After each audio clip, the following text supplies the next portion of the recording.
বন্ধুরা, তোমরা কি জানো কিভাবে কারখানায় বিমানের মতো বড় যানবাহন তৈরি করা হয়? আর তুমি কি কখনো বিমান তৈরি হতে দেখেছো? আর তুমি কি জানো কিভাবে কারখানায় হেলিকপ্টার তৈরি করা হয়? আমি তোমাদের বিশ্বের সবচেয়ে বড় জিনিসের উৎপাদন প্রক্রিয়া দেখাবো। তাহলে চলো বন্ধুরা, আমাদের বিমানের গণনা শেষ করি। এতে কোনো সন্দেহ নেই যে বিমান হলো মানুষের তৈরি সবচেয়ে উন্নত জিনিসগুলির মধ্যে একটি। যেখানে একটি গাড়ি এক শহর থেকে অন্য শহরে যেতে কয়েক দিন সময় নেয়, সেখানে একটি বিমান শত শত লোক বহন করতে পারে।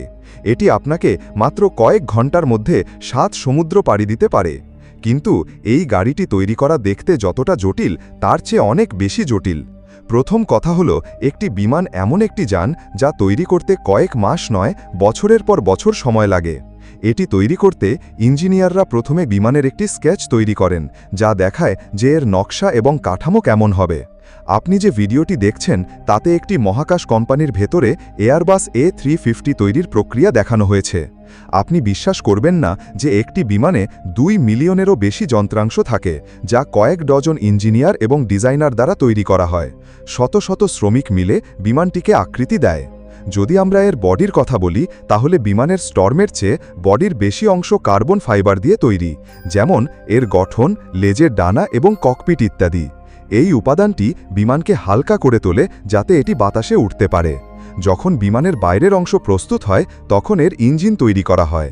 এই ইঞ্জিনটি টাইটানিয়াম দিয়ে তৈরি, কারণ টাইটানিয়াম একটি অত্যন্ত শক্তিশালী উপাদান। এর ভেতরে চাকা এবং গিয়ার সিস্টেম স্থাপন করা হয়, যা একটি অত্যন্ত জটিল প্রক্রিয়া, কারণ বিমানের সম্পূর্ণ দায়িত্ব তার গিয়ার সিস্টেম এবং চাকার ওপর বর্তায়। যদি এই দুটি জিনিস ঠিক থাকে, তবে বিমানটি উঠতে সক্ষম হবে।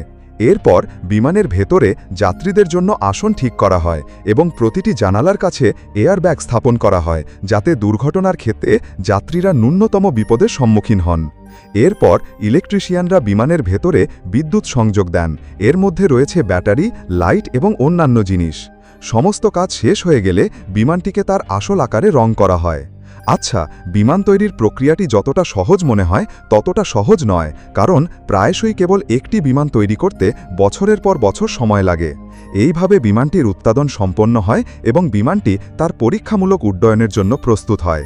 হেলিকপ্টার। বন্ধুরা, হেলিকপ্টার আধুনিক যুগের সবচেয়ে দরকারি জিনিসগুলির মধ্যে একটি।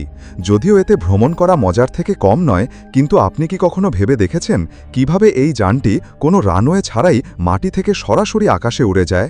আর এর ভেতরে এমন কোনো ব্যবস্থা আছে যা মাত্র 3টি ডানার সাহায্যে এত ভারী কাঠামোকে আকাশের উচ্চতায় নিয়ে যায়? আসলে এই সবই এর তৈরির জাদু। একটি হেলিকপ্টার তৈরি করতে কেবল যন্ত্রপাতির প্রয়োজন হয় না, অনেক কৌশলও মাথায় রাখা হয়, তবেই এই যানটি প্রস্তুত হয় এবং আকাশে উঠতে পারে। হেলিকপ্টার তৈরির প্রথম ধাপ হল উপকরণ সংগ্রহ। এই যানটি ধাতু, ফাইবার গ্লাস, কার্বন ফাইবার এবং পলিমারের মতো শক্তিশালী উপকরণ দিয়ে তৈরি। শুধু তাই নয়, এই সমস্ত উপকরণ ওজনেও হালকা, যার কারণে হেলিকপ্টারটি খুব বেশি ভারী হয় না এবং তাই বাতাসে উড়ে। প্রথমত, ধাতুটিকে একটি বিশেষ আকার এবং আকার দেওয়া হয়। এটি কেটে তারপর ওয়েল্ডিং করে হেলিকপ্টারের কাঠামো তৈরি করা হয়।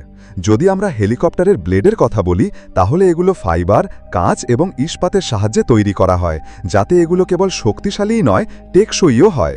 শুধু তাই নয়, হেলিকপ্টারের ব্লেডগুলি এটিকে রানওয়ে ছাড়াই বাতাসে উঠতে সাহায্য করে। এই ব্লেডগুলি হেলিকপ্টারের ওপরে এমনভাবে স্থাপন করা হয় যাতে হেলিকপ্টারটি বাতাসে স্থিতিশীল থাকে। আচ্ছা, একটি হেলিকপ্টার সাধারণত কম শক্তিশালী হয় না। এর ভেতরে একটি খুব শক্তিশালী ইঞ্জিন বসানো থাকে। আচ্ছা, হেলিকপ্টারের কাঠামোর ভেতরে ইঞ্জিন লাগানোর পর পাইলটের জন্য অপারেটিং সিস্টেম কেবিনের ভেতরে এবং সমস্ত তারের ভেতরে ইনস্টল করা হয় এবং এর মধ্যে সমস্ত সিস্টেম ইনস্টল করা হয়েছে। অবশেষে হেলিকপ্টারটি রং করা হয় এবং এর পরে এটি বাতাসে উঠতে প্রস্তুত। যাই হোক, হেলিকপ্টার তৈরির এই প্রক্রিয়াটি সত্যিই খুব চিত্তাকর্ষক। ক্রুজ জাহাজ। যদি আমরা ক্রুজ জাহাজের কথা বলি, তাহলে পৃথিবীতে এত বড় ক্রুজ জাহাজ আছে যেগুলোর ভেতরে পুরো শহরগুলো বসবাস করতে পারে। এগুলোর মধ্যে কেবল শত শত কক্ষই নয়, থিয়েটার, সুইমিং পুল, দোকান এবং আরও অনেক কিছু রয়েছে। কিন্তু আপনি কি কখনো ভেবে দেখেছেন যে এই যৌথ জাহাজগুলি কিভাবে তৈরি করা হয়? আচ্ছা, যে কোনো জাহাজ তৈরির প্রথম ধাপ হল কম্পিউটারে এর নকশা। ইঞ্জিনিয়াররা প্রথমে জাহাজের একটি মানচিত্র তৈরি করে এবং তারপর কম্পিউটারে এটি সম্পাদনা করে এবং প্রতিটি জিনিস বিস্তারিতভাবে এঁকে যাতে তারা জানতে পারে জাহাজের আসল কাঠামো কী হবে। এরপরে স্টিলের বড় প্লেট প্রস্তুত করা হয় এবং তাদের ওপরে একটি বিশাল বিদ্যুৎ কেন্দ্র তৈরি করা হয়। ইঞ্জিনিয়াররা প্রথমে এই বিদ্যুৎ কেন্দ্রের সাহায্যে জাহাজের সম্পূর্ণ অপারেটিং সিস্টেম তৈরি করেন এবং মডার ইঞ্জিন এবং অন্যান্য জিনিসপত্র এর ভিতরে স্থির করা হয়। মজার বিষয় হলো এই জাহাজের ভেতরে ফিল্টারও লাগানো আছে যা সমুদ্রের পানি পান করার উপযোগী করে তোলে। আচ্ছা, এর কাঠামো তৈরির পর এখন বাস্তব জীবনে জাহাজটি প্রস্তুত করার সময়। এর জন্য লেজারের সাহায্যে স্টিলের প্লেটগুলিকে আকার এবং আকারে কাটা হয় এবং আপনি বিশ্বাস করবেন না যে এত বেশি প্লেট আছে যে সেগুলি কাটতে 3 থেকে 4 মাস সময় লাগে। এরপর জাহাজের বাইরের কাঠামো তৈরির জন্য একে একে ঝালাই করা হয়। এর দেয়াল প্রস্তুত হওয়ার সাথে সাথে শ্রমিকরা জাহাজের ভিতরের ঘরগুলি তৈরি শুরু করে। এর ভেতরে বিদ্যুৎ, পানির পাইপলাইন এবং সকল ধরনের জিনিসপত্র স্থাপন করা হয়। মূলত একটি জাহাজ ঠিক একইভাবে তৈরি করা হয় যেভাবে একটি ভবন তৈরি করা হয়। জাহাজের সমস্ত মেঝে তৈরির পর অবশেষে মেঝে তৈরি সম্পন্ন হলে এর ছাদ তৈরি করা হয়। ছাদ তৈরির পর এর অভ্যন্তরীণ নকশা করা হয়, যার মধ্যে রয়েছে কক্ষের নকশা, রং করা এবং সকল ধরনের অভ্যন্তরীণ নির্মাণ। যখন এই জাহাজটি প্রস্তুত হয় তখন পানিতে পরীক্ষার জন্য এটিকে বড় যানবাহনে লোড করে একটি আকারে পানিতে ঠেলে দেওয়া হয়। আপনি জেনে অবাক হবেন যে এই ধরনের জাহাজ তৈরি করতে কমপক্ষে 2 থেকে 3 বছর সময় লাগে। তখনই একটি ক্রুজ জাহাজ প্রস্তুত হয় এবং একবার একটি ক্রুজ জাহাজ তৈরি হয়ে গেলে এটি 30 থেকে 50 বছর ধরে পানিতে চলতে পারে। লিমোজিন বন্ধুরা, তোমরা নিশ্চয়ই লিমোজিন দেখেছ।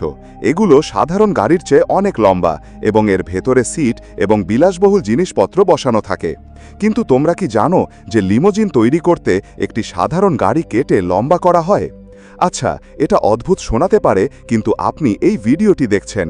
এতে একটি কারখানার ভিতরে একটি লিমো তৈরির প্রক্রিয়া দেখানো হচ্ছে।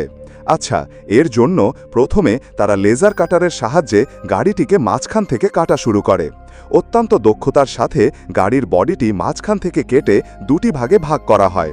তখন উভয় অংশ আলাদা করা হয় এবং এই 2টি অংশের মাঝখানে বড় স্টিলের রড স্থাপন করা হয়। এই রডগুলি গাড়ির উভয় পাশে ঢোকানো হয়, যা গাড়ির দৈর্ঘ্য বৃদ্ধি করে। এরপর একজন শ্রমিক গাড়ির সাথে ফাটল ধরার জন্য 4 দিক থেকে এই রডগুলিকে ঝালাই করে। এই কাজ সম্পন্ন হলে গাড়ির নিচের অংশে মেঝে স্থাপন করা হয়, যা ইস্পাত দিয়ে তৈরি। ওয়েল্ডিংয়ের সাহায্যে মেঝেটিও সংযুক্ত করা হয় এবং ছাদটিও। এটি একই প্যাটার্নে গাড়ির ওপরে স্থির করা হয়। এরপর গাড়ির ভেতরে সিটগুলো ঠিক করা হয়, যা গাড়ির দৈর্ঘ্য অনুসারে প্রস্তুত করা হয়। তারপর শক্ত ইস্পাত দিয়ে তৈরি বাইরের বডি গাড়ির বাইরের দিকে স্থাপন করা হয় এবং এটি একই রঙে রং করা হয়, যা গাড়ির সামনের এবং পিছনের অংশে থাকে। শুধু তাই নয়, গাড়ির ভেতরে জানালাও লাগানো থাকে এবং তারপর ইলেকট্রিশিয়ান গাড়ির ভিতরে বৈদ্যুতিক সিস্টেম ইনস্টল করেন। এইভাবে একটি সাধারণ গাড়ি লিমোজিনে রূপান্তরিত হয় এবং এটি কেবল বাইরে থেকে নয়, ভেতর থেকেও খুবই বিলাসবহুল।